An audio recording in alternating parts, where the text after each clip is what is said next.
तो आप हैं महान ऋषि। सुना है महात्मा कि आप भविष्य बता सकते हैं। बड़ी प्रशंसा सुनी है आपकी। क्या जानना चाहते हो? यदि ये सत्य है तो बताइए कि इस रमणी को आगे चलकर क्या होगा, पुत्र या पुत्री?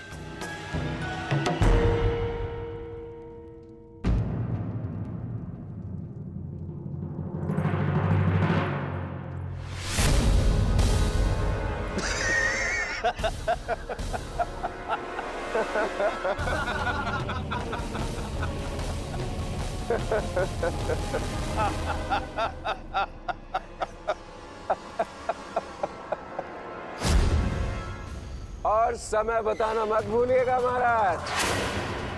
यदि आपकी भविष्यवाणी सत्य नहीं हुई तो आप अपनी बाकी की तपस्या हमारी बंदी गृह में पूर्ण करेंगे।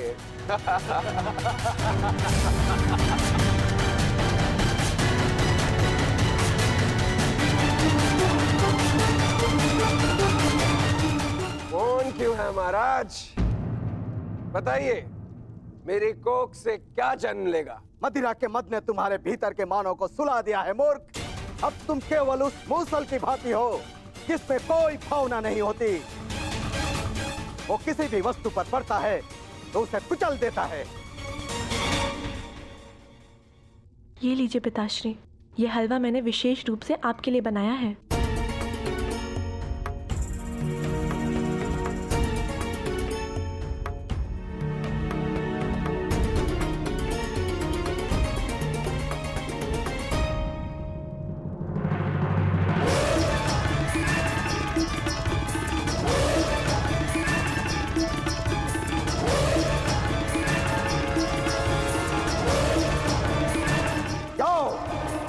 से ठीक 1 सप्ताह के पश्चात तुम्हारे पेट से मूसल ही उत्पन्न होगा जो तुम्हारे वंश के विनाश का कारण बनेगा। जिस मदिरा के मद में तुमने मेरा अपमान करना चाहा, वो मदिरा तुम्हारे नाश का कारण बनेगी।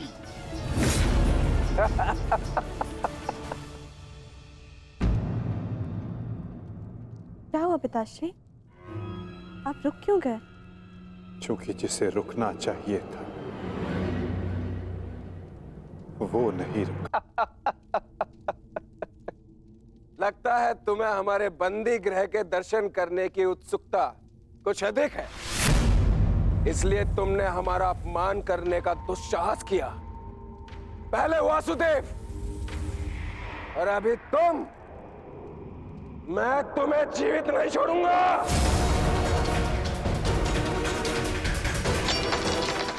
अरे ये क्या कर रहे हो मित्र? शांत हो जाओ और इनसे क्षमा मांगो ताकि अपना श्राप वापस ले ले। ये क्या कह रहे हो तुम? इस पाखंडी से क्षमा मांगू? ये एक पाखंडी है। भला कभी किसी पुरुष के कोख से कुछ जन्मते हुए देखा है? ऐसे ढोंगी साधु से डरने की कोई आवश्यकता नहीं।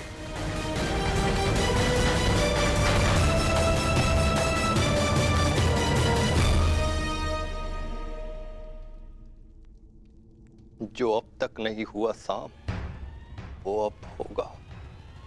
साधुओं का श्राप व्यर्थ नहीं जाता।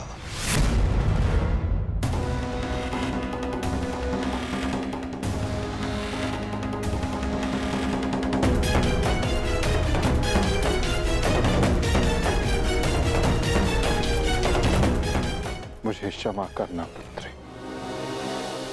कदाचित मैं तुम्हें कह सकता सदा सौभाग्यवती भव।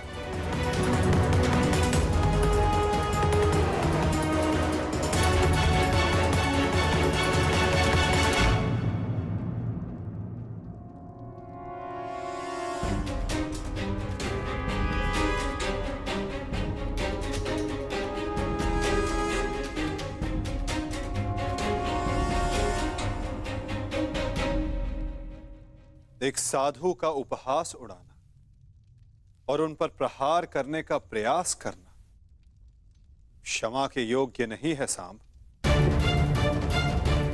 आपने तो सृष्टि के सभी महारथियों और अनेकों सैनिकों का वध करवाया, क्या वो क्षमा के योग्य है?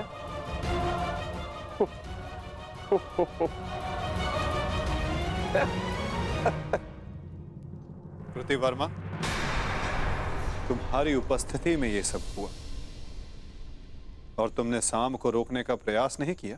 क्षमा चाहता हूं वासुदेव, हम तो केवल विनोद करना चाहते थे। मुझे अनुमान भी नहीं था कि बात इतनी आगे तक बढ़ जाएगी।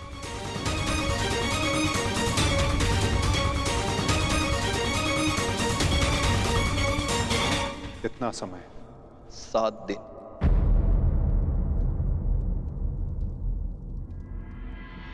सात दिन बाद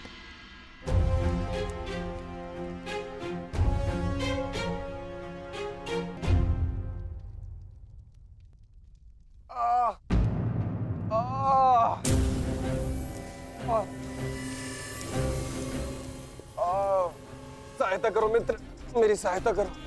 अत्यधिक पीड़ा हो रही है। कैसी पीड़ा हो रही है तुम्हें? लगता है उस साधु का श्राप मुझे लग गया है। आज 7वां दिन है और ये देखो मेरे पेट में अत्यधिक पीड़ा हो रही है। जाओ, आज से ठीक 1 सप्ताह के पश्चात तुम्हारे पेट से मूसल ही उत्पन्न होगा, जो तुम्हारे वंश के विनाश का कारण बनेगा।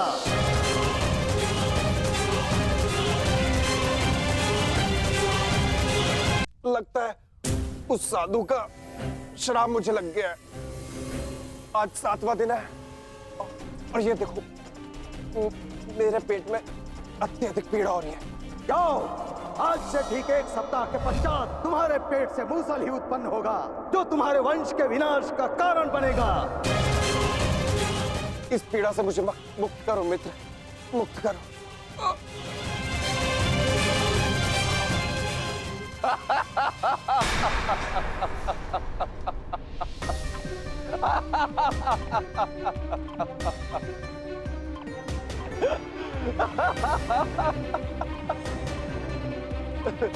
तुम कितने बड़े मूर्ख हो मित्र। कुछ नहीं हुआ मुझे, सही हूं मैं। कहा था ना मैं, वो साधु एकदम पाखंडी है।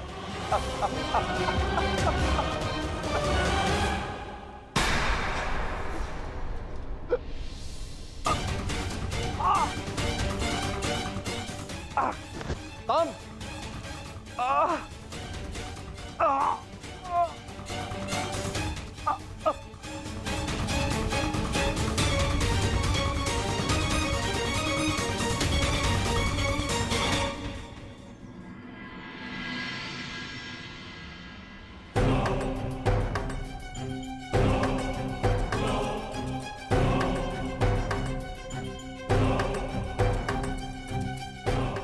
बड़ी विचित्र घटना घटी है वासुदेव।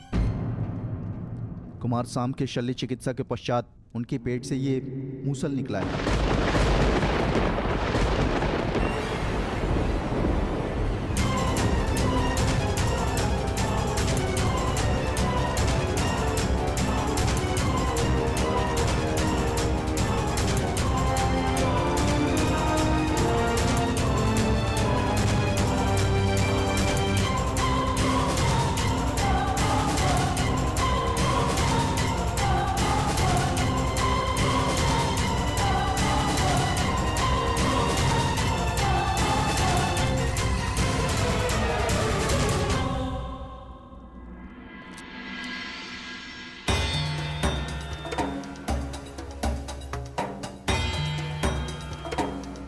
कुमार अब स्वस्थ हैं बलभद्र।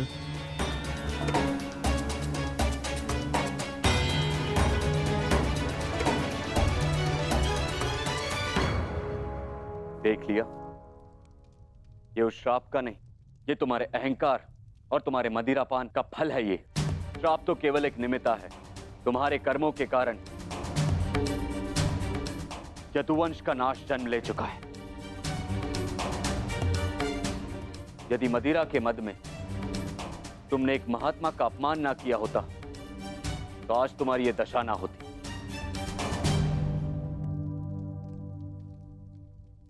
अब कुछ नहीं हो सकता था। मनुष्य को अपने कर्मों का फल मिलता ही है। परंतु एक के कर्मों का फल पूरा वंश भुगते, ये नीति नहीं है। यदि अनाज के पौधों के बीज में घुन लग जाए तो वो सारी फसल नष्ट कर देते हैं दाऊ। नहीं कान्हा, मैं सांप की मूर्खता का फल समस्त द्वारका को नहीं भुगतने दूंगा।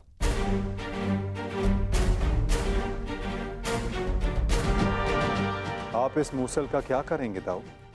श्राप था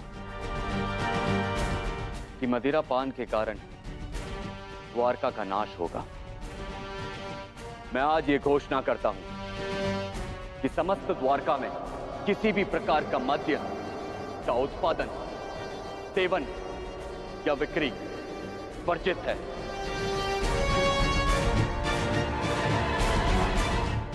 और रही बात इस मूसल की, तो इसका उपाय है मेरे पास।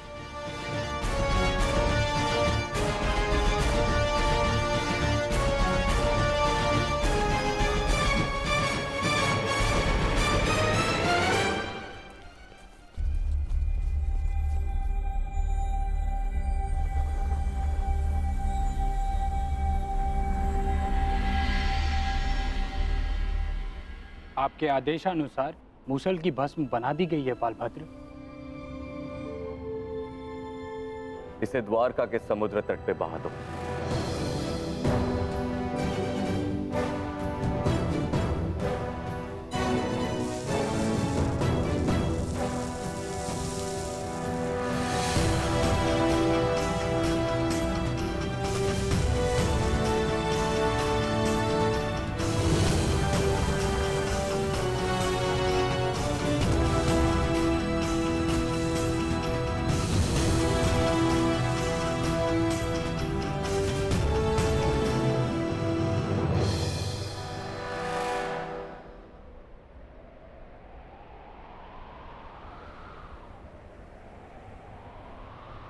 दाऊ,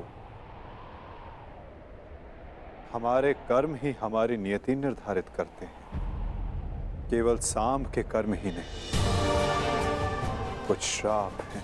मैं तुम्हें श्राप देती हूँ कि जिस प्रकार तुमने मेरे कुल का अंत किया है, उसी प्रकार तुम्हारे कुल का अंत भी होगा। और कुछ पाप भी जो द्वारिका की नियति बनाएंगे। चक्रवात से घर के धराशायी होने का भय हमेशा रहता है कृष्णा। इसका अर्थ ये नहीं कि मनुष्य अपने घर की नींव सुदृढ़ ना करे।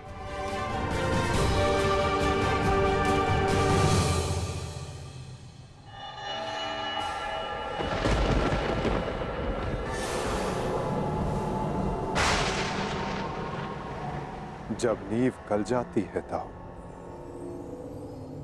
तो भवन का धराशायी हो जाना निश्चित होता है। द्वारका का अंत समीप है।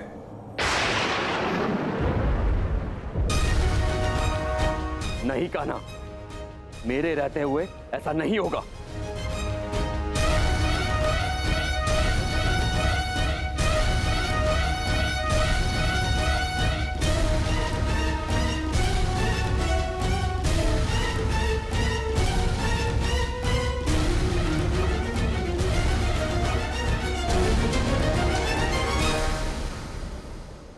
समय किसी की नहीं सुनता और ना ही श्राप आपकी सुनेगा दाऊ। नियति ने जो चुना है हमारे लिए, हमें वो भुगतना ही होगा।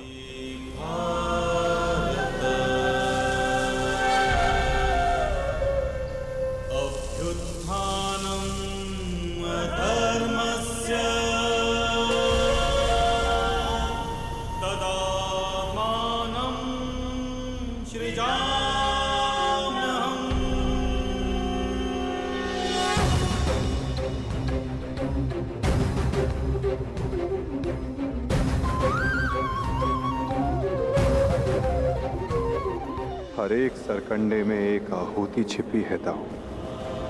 किसी की मृत्यु तो किसी की मुक्ति।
मेरा स्वप्न है कि हस्तिनापुर में एक गुरुकुल हो जहां पर बालकों की भांति बालिकाएं भी युद्ध शिक्षा में पारंगत हों और अपनी सुरक्षा करना सीखें।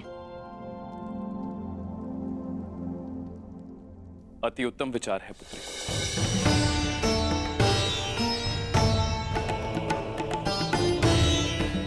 प्रणिपात प्रणिपात प्रणिपात।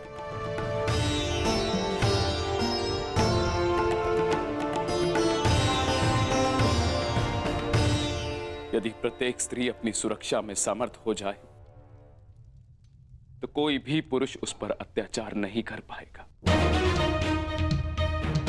यदि वो अबला से सबला बन जाए तो ना ही कोई चीरहरण होगा और ना ही कोई महाभारत होगी।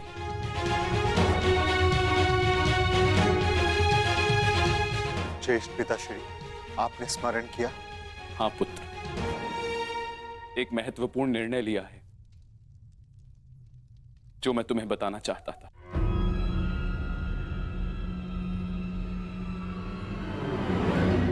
गांधारी,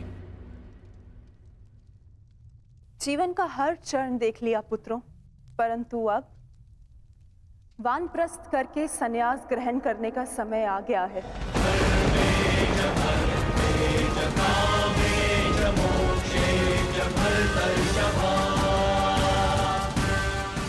हाँ पुत्र, युधिष्ठिर जीजी और मुझे विदा लेने की आज्ञा है।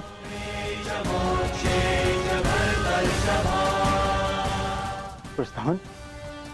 किंतु अचानक ऐसे? क्या हुआ माता? कोई समस्या हुई है या हमसे कोई भूल हुई है जिससे आपको कष्ट पहुंचा है? नहीं पुत्रों, तुमने और द्रौपदी ने अपना कर्तव्य कुशलता से पूर्ण किया है और अब हमने निर्णय लिया है कि हम तीनों वानप्रस्थ के लिए प्रस्थान करें।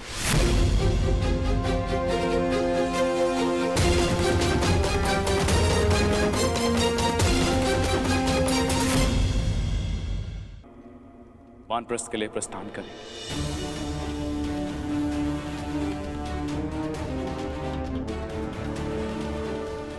पुत्र का मोह आपको जाने भी नहीं देना चाहता और पुत्र का धर्म आपको रोक भी नहीं सकता। आप सबके तप संचय को रोकना भी पाप होगा।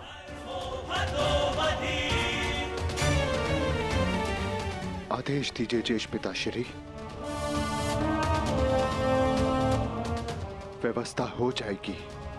पुत्र, मुझे तुम पर गर्व है।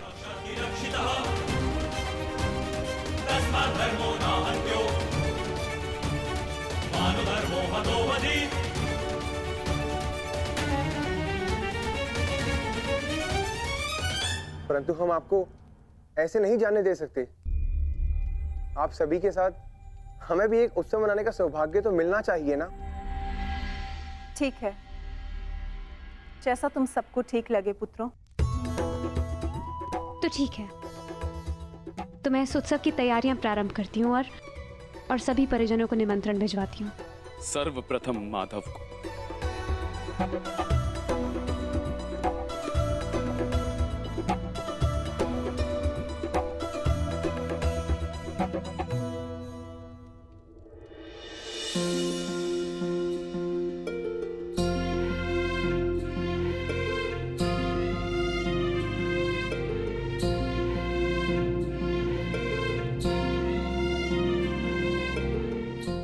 सखी ने निमंत्रण दिया है, स्वीकार करना ही पड़ेगा।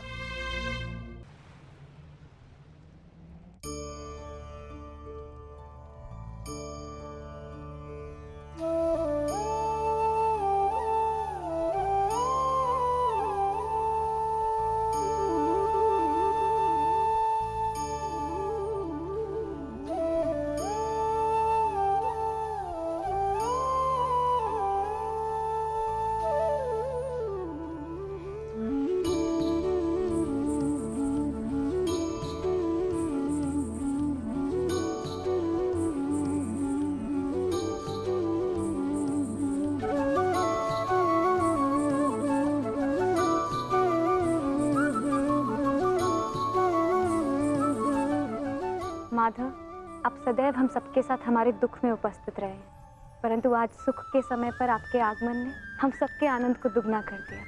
मेरी सखी मुझे निमंत्रण दे और मैं न आऊं?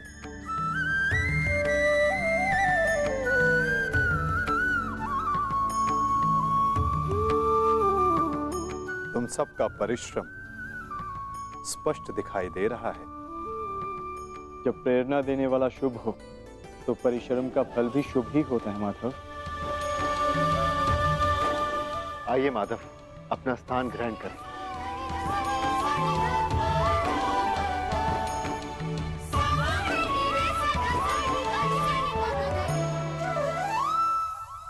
सांब के साथ जो हुआ, हमें उसका समाचार मिला माधव। हमें उसका खेद है। कुमार सांब के शल्य चिकित्सा के पश्चात उनके पेट से ये मूसल निकला है। समय का चक्र और नियति को कोई नहीं रोक सकता धर्मराज। परंतु मुझे सदा खेद रहेगा।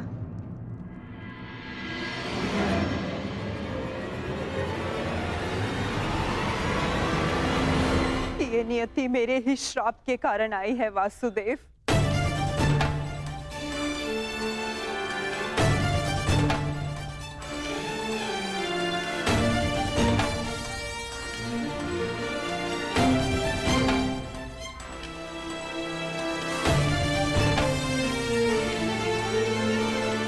प्रणिपात राजमाता। संतोष मिला कि मेरी भूल के पश्चात भी आपका यहाँ आगमन हुआ वासुदेव। नहीं राजमाता, मैं आया क्योंकि मेरा यहाँ उपस्थित होना आवश्यक था। मुझे क्षमा कर दीजिए वासुदेव। बीते समय पर शोक मनाने से कोई लाभ नहीं। आनंदमय तो ये है कि हम सभी आने वाले नए भविष्य का स्वागत करें। कैसा भविष्य माधव? बधाई हो सम्राट, महारानी वृषाली ने पुत्र को जन्म दिया है।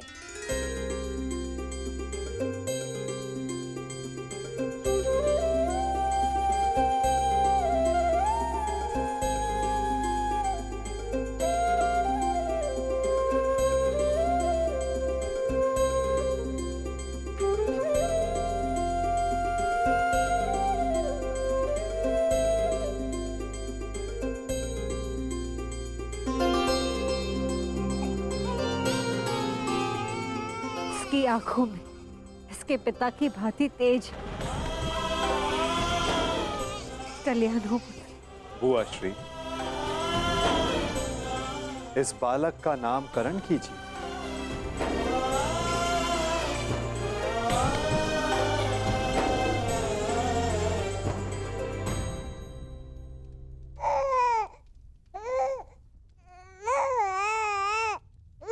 नहीं माधव, ये कार्य आपका है।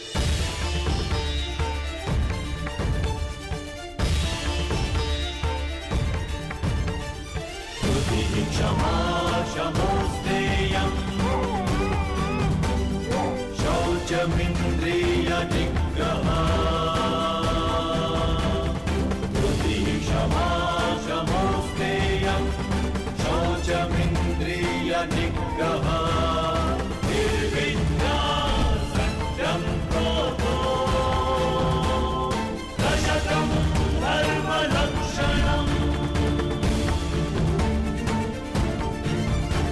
मित्र कर्ण के एक वीर पुत्र का नाम वृषसेन था और इस वीर बालक का नाम है राधे कर्ण पुत्र वृषकेतु। वृषकेतु वृषकेतु वृषकेतु।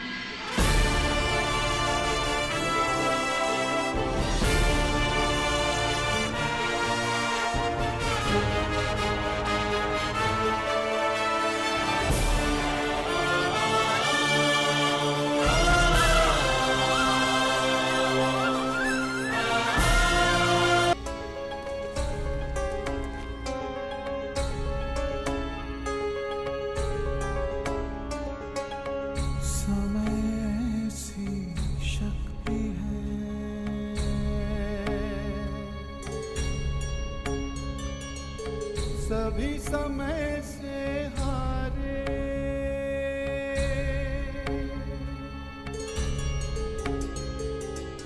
समय ऐसी शक्ति है, सभी समय से हारे राजा हो या रंग सभी बनते रहे बेचारे।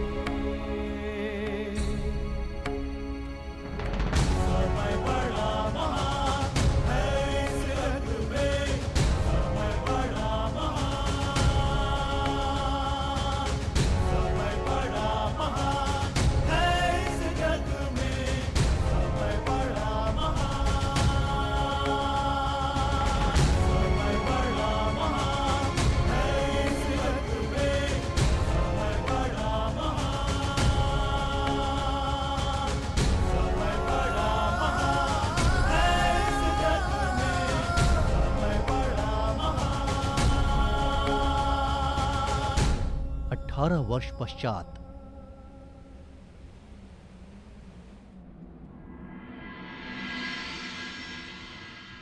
तो कुरुकुल की अगली पीढ़ी अपना प्रशिक्षण पूर्ण कर चुकी है धर्मराज। जी माधव, परीक्षित और वृषकेतु दोनों ने शिक्षा प्राप्त कर ली। अब सत्ता को अगली पीढ़ी में हस्तांतरित करने का समय आ गया। परंतु माधव महाराज,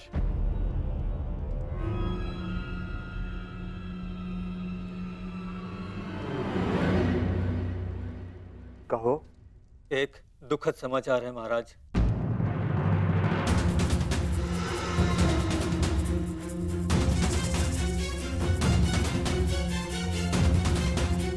अभयदान दिया, बोलो क्या समाचार है? राजमाता कुंती। क्या हुआ माता कुंती को?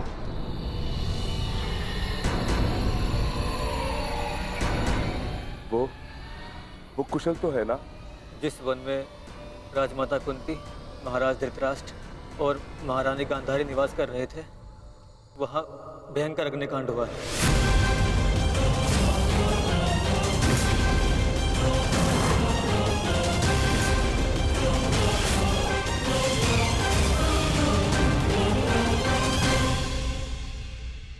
और वो तीनों जलकर भस्म।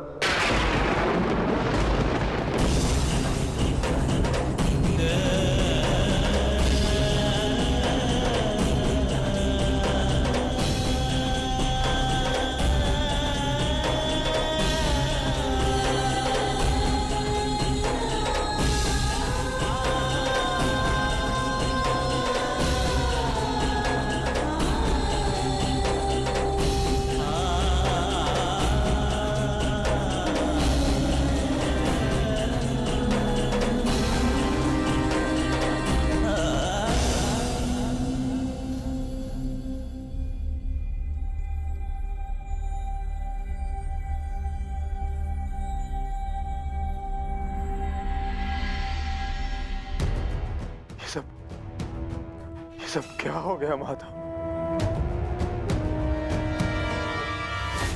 अचानक इस बात क्या हो गया?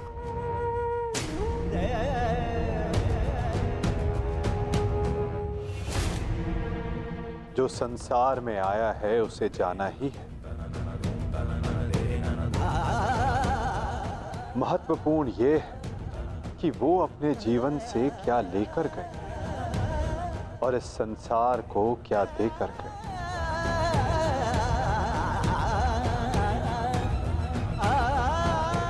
एक वृक्ष की जब पत्तियां झड़ती हैं तो वो वृक्ष पत्तियों के झड़ने का शोक नहीं मनाता, अपितु नई पत्तियों का स्वागत करता है, नवजीवन को आगे बढ़ाता है।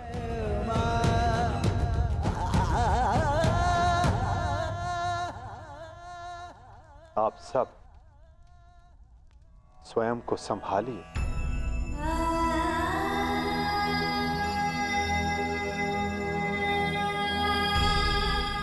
आप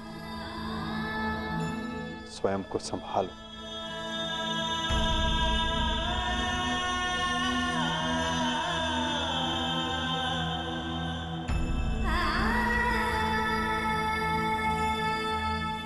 धर्मराज, आपने अपना हर कर्तव्य, हर उत्तरदायित्व कुशलतापूर्वक पूर्ण किया है और परिवर्तन का जो वचन आपने दिया था उसे भी पूर्ण किया।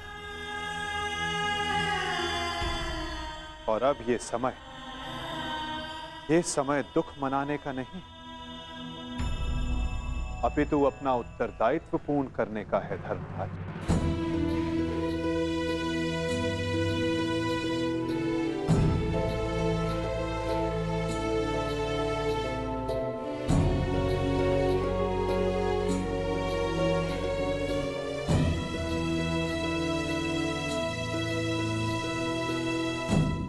नई पीढ़ी का स्वागत करने के लिए सज्ज हो जाओ।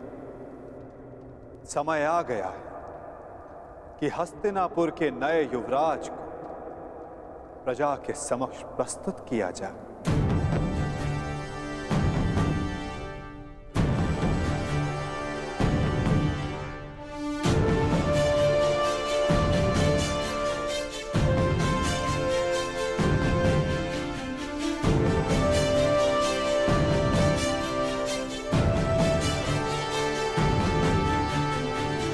समय आ गया है कि हस्तिनापुर की ये सभा कुरुवंश की आने वाली नई पीढ़ी का स्वागत करे।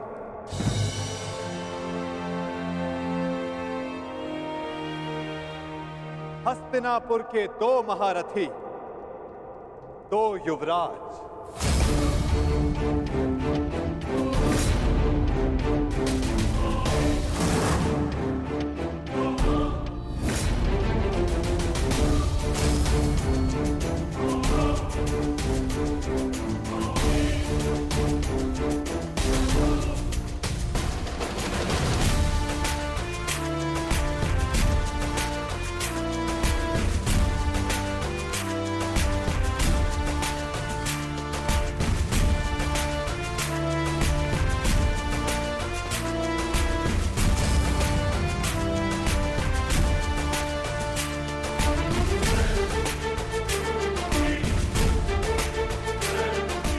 जिन्हें पांडवों ने स्वयं अपनी युद्ध कला के ज्ञान से प्रशिक्षित किया है, जिन्हें महाधनुधर अर्जुन ने धनुर्विद्या सिखाई,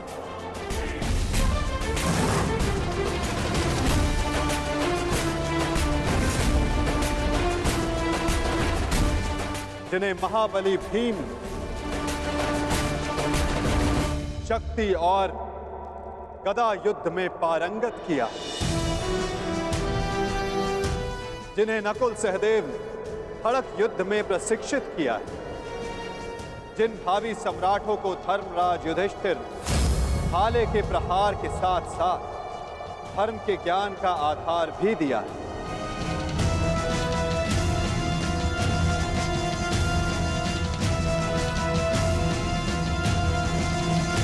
अब भारत के नए शासक तैयार हो चुके हैं। धर्म स्थापना के लिए नई पीढ़ी सज्ज हो चुकी है।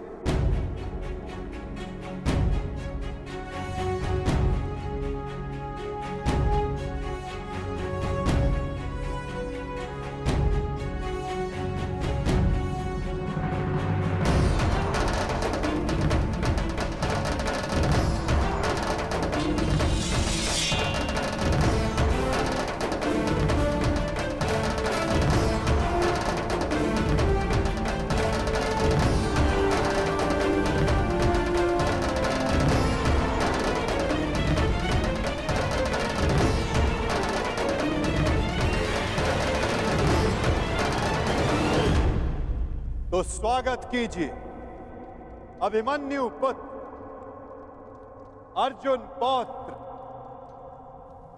युवराज परीक्षित का।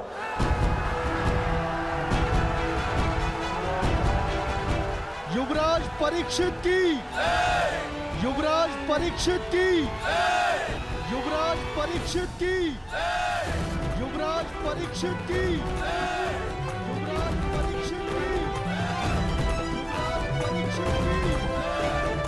युवराज परीक्षित की, युवराज परीक्षित की।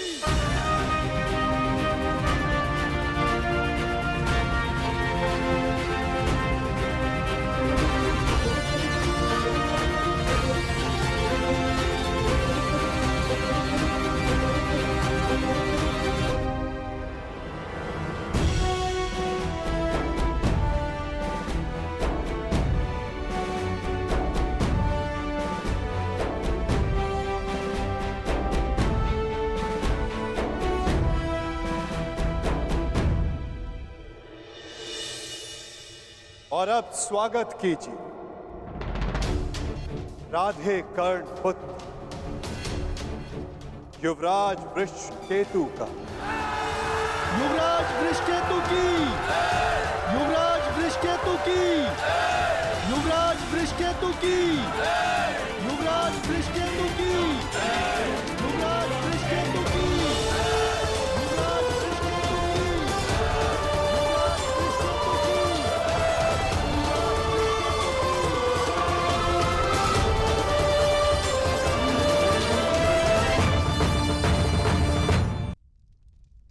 और अब स्वागत कीजिए राधे कर्ण पुत्र युवराज वृषकेतु का। युवराज वृषकेतु की, युवराज वृषकेतु की, युवराज वृषकेतु की, युवराज वृषकेतु की, युवराज वृषकेतु की, युवराज वृषकेतु की।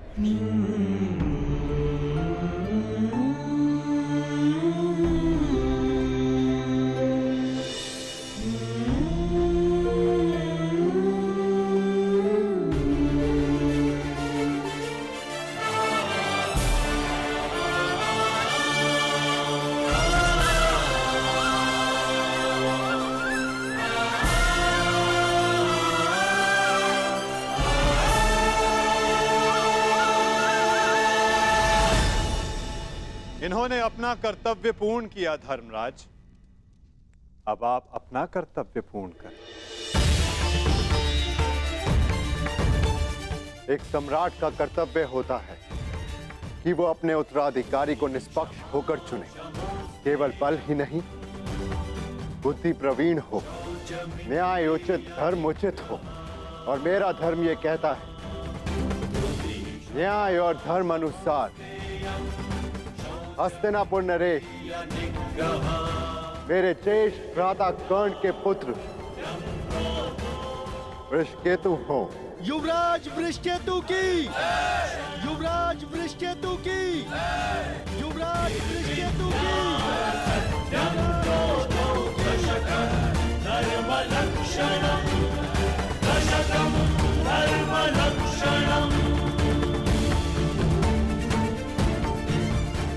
काकाश्री,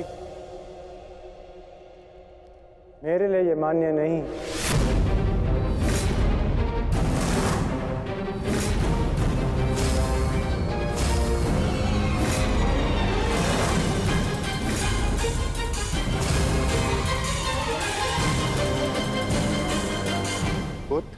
सम्राट, आपका न्याय उचित है,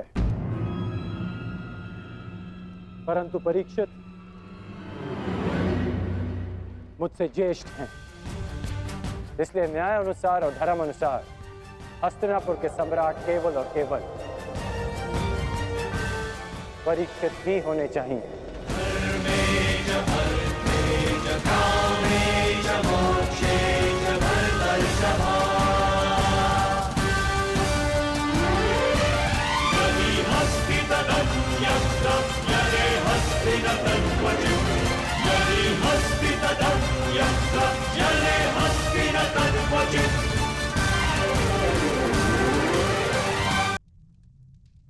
परंतु पुत्र, अद्भुत वृषकेतु,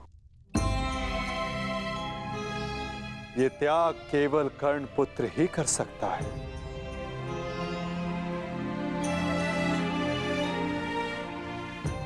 इस सभा ने छल देखा, बल देखा,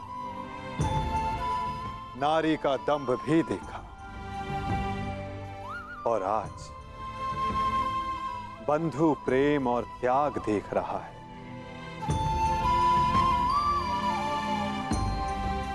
सच में परिवर्तन का जो स्वप्न अंगराज कर्ण ने वर्षों पूर्व देखा था,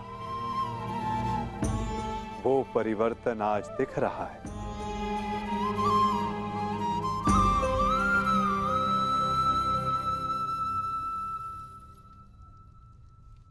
धर्मराज युधिष्ठिर को न्याय उचित घोषणा ही करनी चाहिए।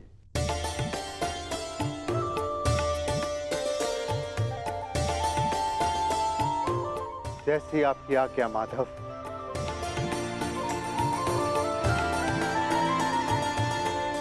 युवराज परीक्षित को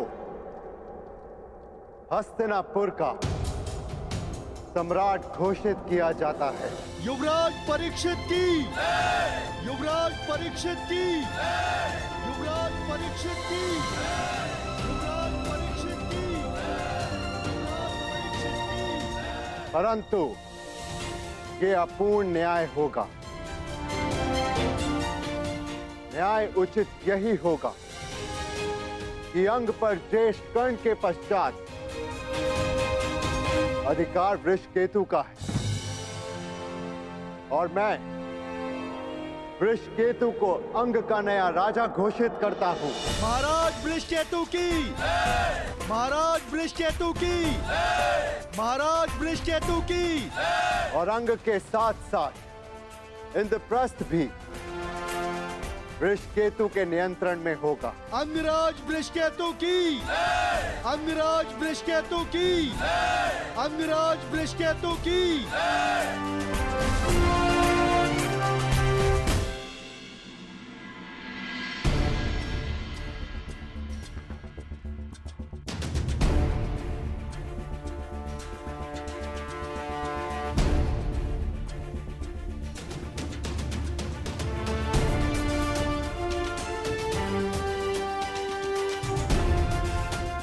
सच हो? मैं तो आरंभ से ही सच हूं।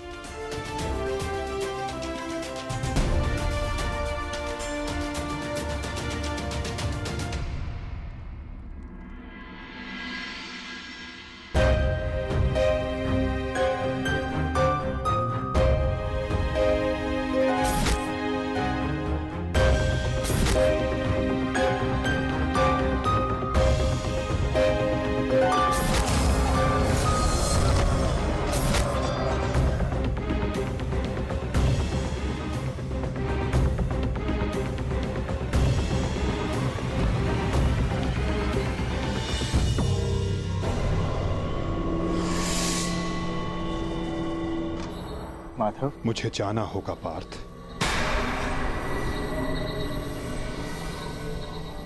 परंतु माधव। नहीं पार्थ, नियति मुझे पुकार रही है।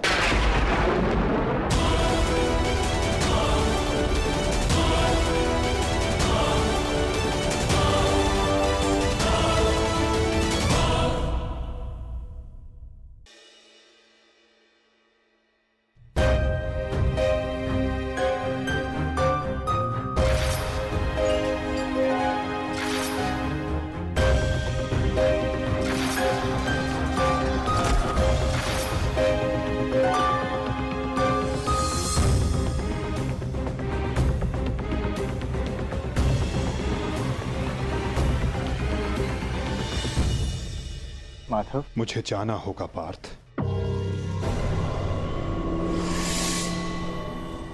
परंतु माधव। नहीं पार्थ, नियति मुझे पुकार रही है।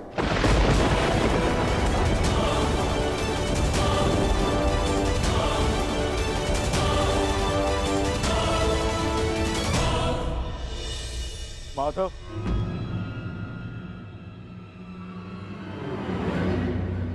आपने बताया नहीं कि अचानक ऐसा क्या हुआ जो आप जा रहे हैं।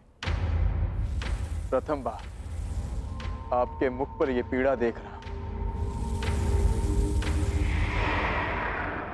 यही तो जीवन है पार्थ।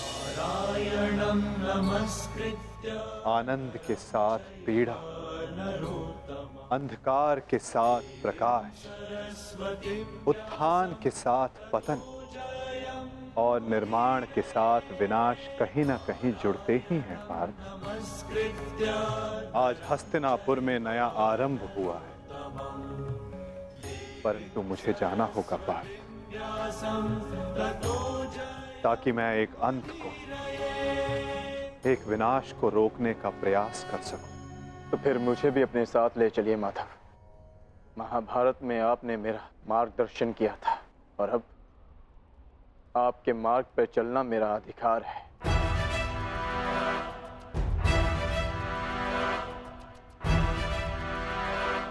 अवश्य पार्थ, ये तुम्हारा अधिकार है,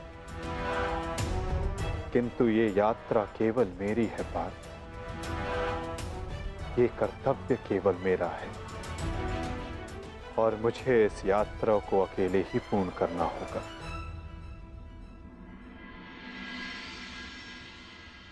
अब मुझे जाना होगा पार्थ। स्वास्थ्य।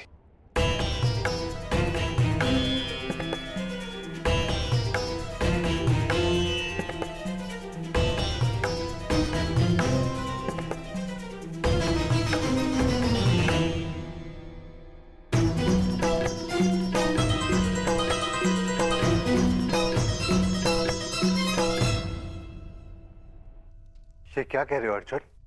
हाँ ज्येष्ठ, पहली बार मुझे माधव की कोई बात समझ में नहीं आई, परंतु इतना निश्चित है कि कुछ भयावह घटित होने का संकेत दिया उन्होंने मुझे।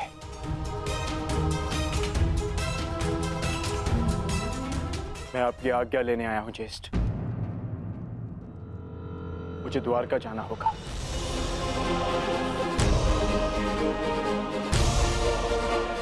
यदि हम माधव के कुछ काम आ सकते हैं, तो इससे अधिक सौभाग्य की बात हमारे लिए और क्या होगी। शीघ्र द्वारका पहुंचो।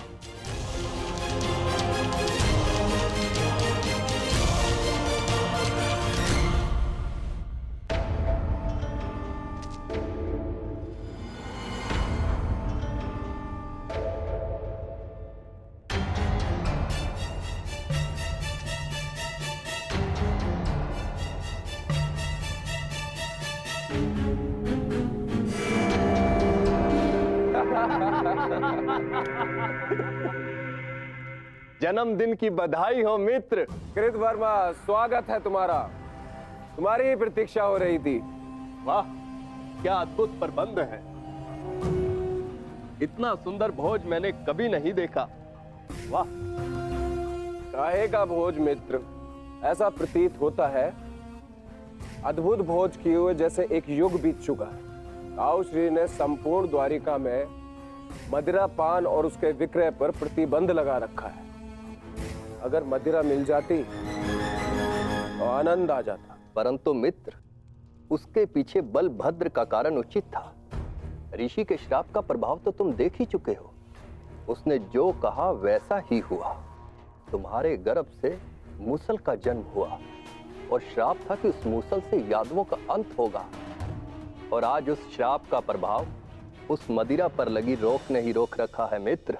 कृतवर्मा, प्रतीत होता है कि तुम मेरे पूजनीय पिताश्री के साथ रह रहकर प्रवचन देना सीख गए। वो मूसल नष्ट हो चुका है। ताऊ श्री ने स्वयं उसका चूर्ण बनवाकर सागर में बहा दिया। यदि आज मदिरा मिल जाती तो आनंद ही आ जाता। यदि कुमार आदेश दे तो जन्मदिन की भेंट प्रस्तुत करूं। बलभद्र से छिपाकर काशी से मदिरा मंगाई है।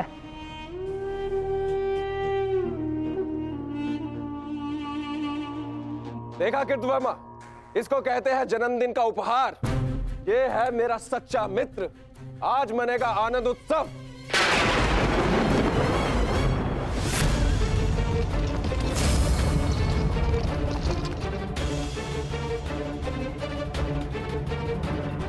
ये मेरे जन्मदिन पर मेरे मित्रों के नाम।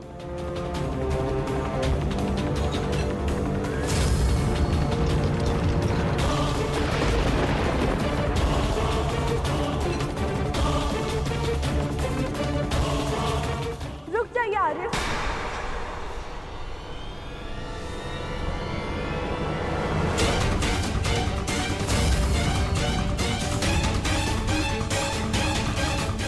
जब काल सामने खड़ा हो तो उसे जाने को नमस्कार किया जाता है, उसका आलिंगन नहीं किया जाता। ये मदिरा काल है आर्य, इसे ग्रहण ना करें। कृतवर्मा, एक बात तो माननी ही पड़ेगी, मेरे पिता श्री वासुदेव महान है। जो उनकी संगति में आता है वो भाषण देना तो सीख ही जाता है। लक्ष्मणा, यहाँ पर स्त्रियों का आना वर्जित है, ये केवल पुरुषों के लिए। राजमहल वापस लौट जाओ।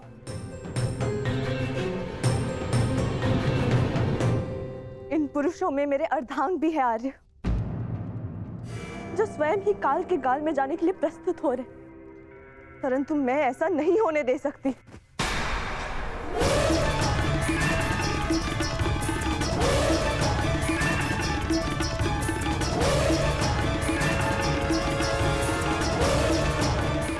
लक्ष्मणा, तुम हस्तिनापुर से हो और इस बात की साक्षी हो कि जब स्त्री पुरुष के मत के सामने क्रोध बनकर खड़ी हो जाती है तो उसके परिणाम अच्छे नहीं होते। जाओ यहां से, राजमहल वापस लौट जाओ।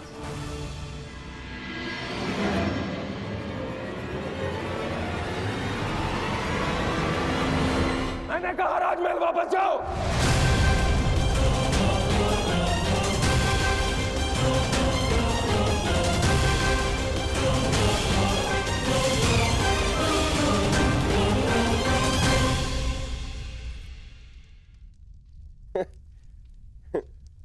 शुभ कार्य में विघ्न आते ही है मित्रों।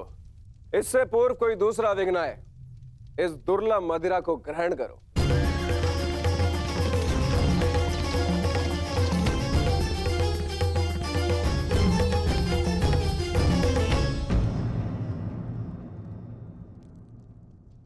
लक्ष्मणा, तुम अपने अश्रु मुझसे नहीं छुपा सकती हो। क्या हुआ पुत्री? क्या सामने तुमसे कुछ कहा? यदि वो कुछ कह देते तो मैं सह लेती ज्येष्ठ पिताजी, तो वो जो करने जा रहे वर्षों पूर्व साधु ने जो श्राप दिया था पूर्ण होने जा रहा है पिताजी। यादवों का विनाश रोकिए।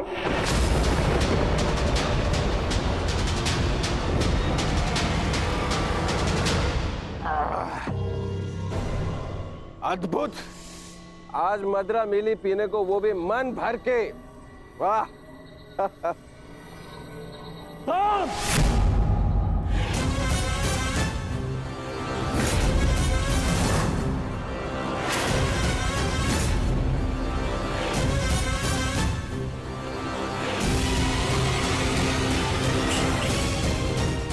मैंने मद्यपान निषेध किया था। द्वारका के अंदर मदिरा लाने का साहस कैसे किया तुमने साम? तुम युवराज हो, द्वारका के अगले राजा, तुम्हें ये सब शोभा नहीं देता है। और तुम सब साम के मित्र हो ना, तुम्हारा कर्तव्य है, यदि युवराज के पद अनुचित मार्ग पर जाए तो उन्हें अनुचित मार्ग पर जाने से रोके, उचित मार्ग दिखाए। और तुम लोग स्वयं उसे अनुचित मार्ग पर जाने दे रहे हो, कैसे? ताऊश्री, जो कहना है मुझसे कहिए। इनसे क्या बात कर रहे हैं जो आपकी आंखों में आंखें नहीं मिला सकते? इनसे प्रश्न करके क्या लाभ? लज्जा नहीं आती तुम्हें साम? बड़ों की आज्ञा तुमने सदा ही टाली है, अब राज आज्ञा का भी उल्लंघन करने लगे। क्या ताऊश्री, हर बात पे रोक टोक। क्या किया आपने अपने समस्त जीवन में? हाँ? दूध पिया और माखन खाया। आओ श्री। अरे ताऊ श्री, मदिरा तो चक्कर देखिए, जीवन का वास्तविक आनंद तो इसमें है। आप मदिरा पिएंगे तो आपको भान हो जाएगा कि आपने अनुज के दाव बनने के अतिरिक्त भी इस जीवन में और बहुत कुछ है। बड़े होकर जन्म लिया आपने, मदिरा पीजिए। अपने बड़े होने के पद का और उसकी शक्ति का भी भान हो जाएगा आपको। लीजिए। दाम।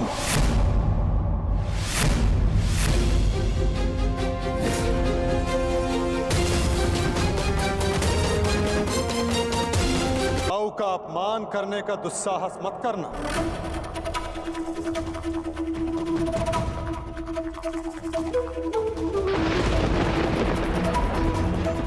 परिहास और उपहास में अंतर होता है साम।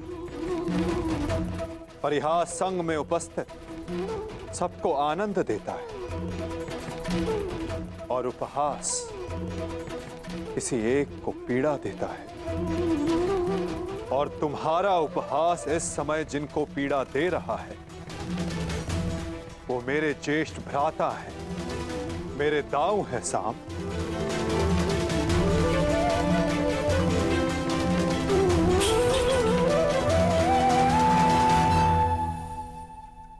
और मैं कौन हूं?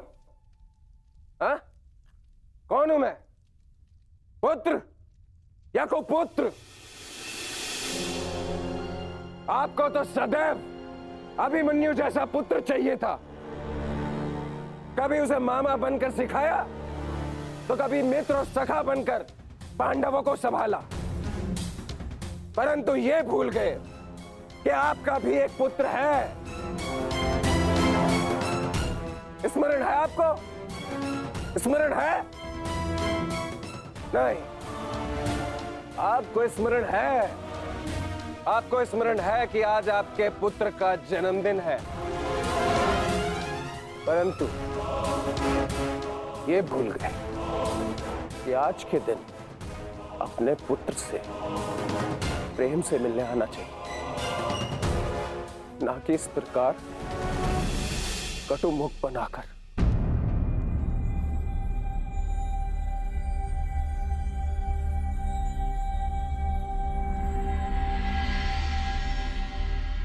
यह उत्सव संपन्न हुआ। आप सब जाओ यहां से। कोई नहीं जाएगा। यह उत्सव मैंने रखा है और यह कब संपन्न होगा इसे मैं निर्धारित करूंगा।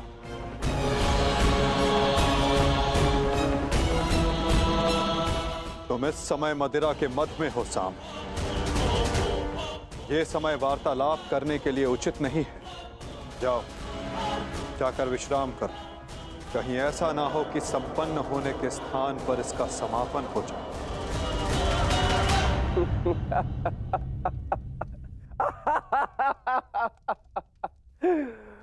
मद में तो अंधे आप भी है वासुदेव।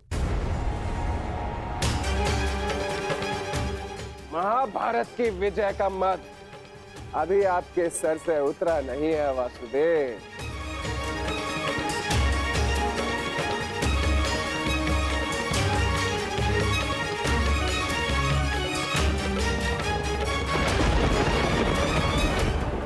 उचित कहा सामने वासुदेव।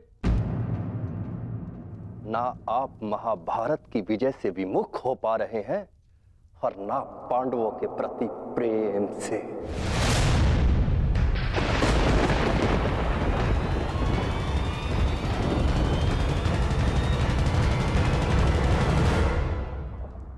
पांडवों से इतना प्रेम था आपको कि अपने ही यादव कुल का ध्वंस कर बैठे।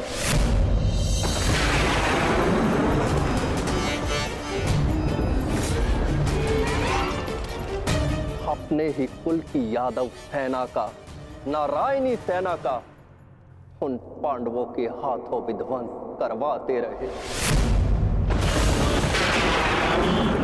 और उस अर्जुन को गीता का ज्ञान दिया और भोले भाले यादवों के रक्त से कुरुक्षेत्र को नहलाते रहे और बताते रहे उस अर्जुन को कहां कौन सा अस्त्र चलाना है। क्यों वासुदेव, क्यों? अपने सखा के लिए, अर्जुन के लिए। क्यों क्यों इतना प्रिय है वो आपको? क्यों? कभी कभी मुझे लगता है कि ये सखा और ये सखी, ये सब नाटक है।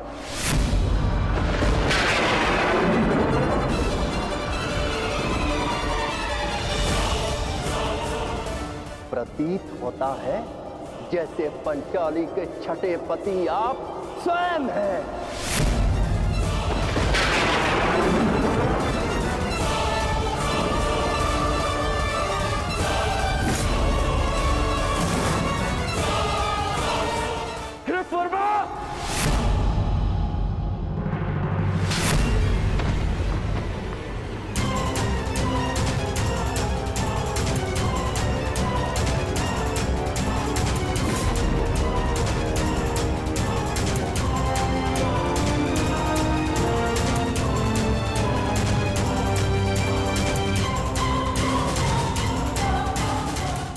ध्यान रहे, महाभारत इसलिए हुई थी कि एक निर्दोष स्त्री पर लांछन लगाया गया था। यदि कान्हा के चरित्र के विषय में किसी ने भी अपशब्द कहा तो इसी क्षण और एक महाभारत का आह्वान कर बैठूंगा मैं।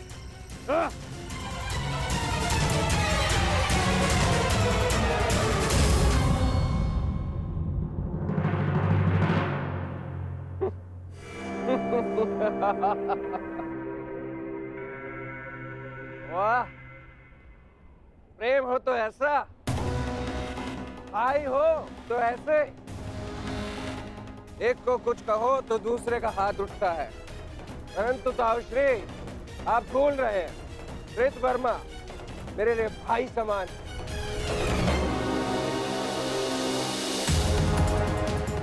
एक तो आप मेरे जन्मदिन पर बिना आमंत्रण के यहाँ पहुंचे, और दूसरा मेरे मित्र पर आपने हाथ उठाया।